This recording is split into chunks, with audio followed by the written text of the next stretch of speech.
तो hello guys, आज की इस वाले वीडियो में हम BTTH की एपिसोड 61 को एक्सप्लेन करने वाला हूँ और वीडियो काफी ज्यादा इंटरेस्टिंग होने वाली है। तो वीडियो को जरूर से लाइक कर देना है और चैनल पर नए और पहली बार आए हो तो चैनल को भी जरूर से सब्सक्राइब कर देना है। तो चलिए हम बढ़ते वीडियो की तरफ। और जैसा कि हमने पिछले एपिसोड में देखा था कि यूनियन और साओयान एक पहाड़ पर था और इन दोनों में बहुत सारे बातचीत भी होते हैं। और साओयान और यूनियन 3 दिनों के लिए इसी पहाड़ पर एक गुफा में रहता है। तो यूनियन साओयान को बिना पता चले ही यहाँ पर से जाने लगता है और यूनियन जब यहाँ पर से जाता है तो साओयान को आभास हो चुका होता है। तो साओयान भी यूनियन को नहीं रोकता है क्योंकि साओयान ने यूनियन को पहले भी समझा चुका था, लेकिन यूनियन रुकने के लिए बिल्कुल भी राजी नहीं था। इसलिए साओयान भी यूनियन को नहीं रोकता है। जिसके बाद हम साओ मेंशन की सीन को देखते हैं जहाँ पर मीटिंग हॉल में आइस एम्परर फामा, शाही परिवार, नालन परिवार, यहाँ पर बहुत सारे ऐसे लोग आए होते हैं और इन सभी ने मिलकर के अब बहुत सी सारी फौज को तैयार कर लिया है। जिसके बाद साओयान बोलता है अब गामा एम्पायर में मिस्ट्री क्लाउड सेट पूरी तरीके से गायब हो गया है और मिस्ट्री क्लाउड सेट की इम्पोर्टेंस भी पूरी तरीके से खत्म हो चुकी है। लेकिन यह भी बात है कि उसने गामा एम्पायर को भी बनाया है जो कि पहले से ही नॉर्थ वेस्ट रीजन में स्थित है और वहाँ पर पहले कदम रखना इतना आसान नहीं था। और अब यूनसेन की मरने की वजह से यहाँ का स्थिति भी गंभीर रूप से कम हो चुकी है। जिसके बाद यहाँ पर उपस्थित सभी लोगों का मंजूरी हाँ में बदल गया और साओयान का इरादा है कि मिस्ट्री क्लाउड सेट से कई अधिक पावरफुल एलायंस को स्थापित करना है और एलायंस की स्थापना से तीनों परिवार को वो चीज मिल सकती है जो कि पहले उपलब्ध नहीं हुआ करता था, जबकि फाइटिंग स्किल्स और एक्सरसाइज करके कल्टीवेट किया करते थे,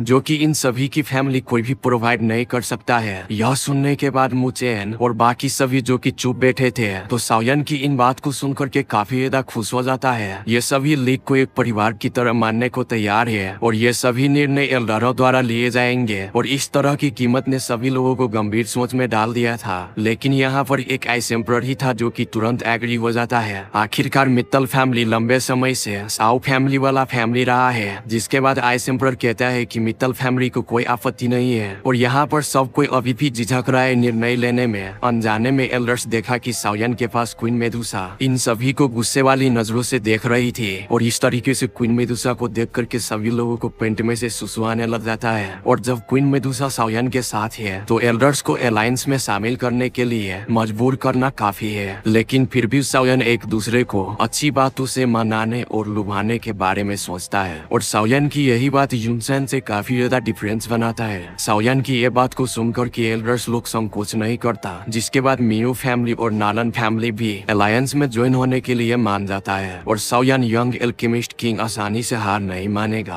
आखिरकार साओयान एल्केमिस्ट अलायंस की पावर्स को बढ़ाने का मुख्य भूमिका है। यह इतने इम्पोर्टेंट बात है कि एल्डर्स अकेले डिसाइड नहीं कर सकते हैं। अगर ऐसा कोई बेनिफिट नहीं है जो कि इन एल्डर्स को ज्वाइन करने के लिए राजी कर सके तो साओयान को डर है कि इन एल्डर्स को अलायंस में ज्वाइन करने के लिए राजी करना मुश्किल होगा। जिसके बाद साओयान इन सभी एल्डर्स को एक ऑफर देता है 10 सालों के भीतर लेवल 5 एल्केमिस्ट की रैंक लेवल 10 तक पहुंच सकती है। और साओयान की ये बात को सुनकर के फामा कहता है कि इसके दौरान मैं लेवल 5 से ब्रेक थ्रू करके लेवल 6 की एल्केमिस्ट भी बन सकता हूँ। साओयान की इस तरीके की ऑफर से एल्डर्स को नाक के पाना मुश्किल होगा। अगर दूसरे लोग ऐसा कहते तो बकवास होता, लेकिन ये बात साओयान कहता है जो कि 7 सालों के भीतर ही 6th लेवल का एल्केमिस्ट बन चुका है क्योंकि साओयान के टीचर एक वेनरेबल एल्केमिस्ट है। यह सुनकर के फामा बिना किसी संकोच के अलायंस में ज्वाइन होने के लिए मान जाता है। मियो चेन और अन्य एल्डर्स की आंखों को देख करके साओयान फिर से वादा किया कि 10 सालों के भीतर प्रत्येक फैमिली में फाइटिंग एम्परर्स को तैयार कर सकते हैं। और साओयान की ये बात को सुनकर के सभी लोग काफी ज्यादा शॉक्ड हो जाता है। जिसके बाद साओयान सभी को ग्रीड करते हुए थैंक्स कहता है। साओयान की ये बात को सुनकर के जिया जिंगडेटियन को सोचने पर मजबूर कर देता है। थोड़ी देर सोचने के बाद जिया जिंगडेटियन भी रॉयल्स फैमिली को अलायंस में ज्वाइन करने के लिए मान जाता है। जिसके बाद सभी ने अलायंस में ज्वाइन के लिए वेलकम किया। जिसके बाद साओयान ने इस अलायंस का नाम यानमेंग रखता है और अब अलायंस की पूरी जिम्मेदारी साओयान के पास में आ गई है। और अब यानमेंग की स्थापना होने के बाद तो साओयान अब राहत महसूस करता है। वही स्थित साओयान की ब्रदर कहते हैं भाई तुम चिंता मत करो, हम है ना तुम्हारे साथ देने के लिए। कुछ देर बात करने के बाद जूडिन ने जूली पर आंख मारी। जिसके बाद दोनों ही हॉल से बाहर चला जाता है। जिसके बाद जूडिन जूली से कहता है कि क्या हुआ भाई। जिसके बाद जूडिन कहता है कि मेदुसा और साओयान को अकेले रहने के लिए जगह छोड़ दे। जिसके बाद माहौल पूरी तरीके से अंदर शांत हो जाता है। थोड़ी देर बाद साओयान क्वीन मेदुसा से कहता है कि मेदुसा आप अगर आज यहाँ पर नहीं होती तो यह एल्डर्स लोग इतने खुशी से राजी नहीं होते। साओयान को उम्मीद नहीं थी कि ईश्वर मेदुसा से मदद करने के लिए कहने से इतनी खुश हो जाएगी। क्वीन मेदुसा कहती है कि मैं तो बस यहाँ पर किसी को मारना चाहती थी, लेकिन तुमने तो ऐसा करने ही नहीं दिया। जब क्वीन मेदुसा और साओयान दोनों ही बात कर रहे होते हैं तो वहीं पर जिया यहाँ पर खुश नहीं होती है। जिया साओयान से कहती है कि तुमने जो पिल्स दी थी जो कि बहुत पहले ही खत्म हो चुकी है, अब तो तुम पूरी तरीके से ठीक हो चुके हो, तो जल्दी से तुम मेरे लिए पिल्स को रिफाइन कर दो। जिसके बाद साओयान जिया की सिर को सहलाते हुए कहता है मैं जल्द ही तुम्हारे लिए पिल्स को रिफाइन करूंगा।